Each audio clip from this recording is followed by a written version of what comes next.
Hey guys, today I'm going to walk you through how to fix your car keyless entry if it's not working. First, don't panic. This is a really common problem and a lot of times it's an easy fix. Step 1. Check the battery in your key fob. Most keyless entry issues come from a dead battery. Just pop open the back of your fob. Usually there's a little notch for a coin or a small screwdriver. Swap the old battery for a new one. Still not working? Step 2. Try standing closer to your car. Sometimes interference or a weak battery signal can be the culprit. Step 3. If it's still dead, check the spare key fob if you have one. If the spare works, your main fob probably needs to be reprogrammed or replaced.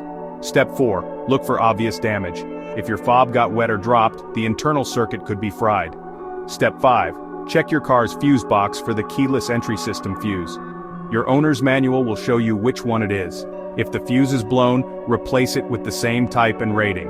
And finally, step 6. If nothing works, it might be time to visit your dealer or a professional locksmith.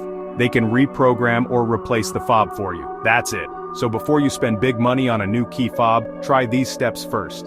Simple fixes can save you a ton of hassle. Thanks for watching.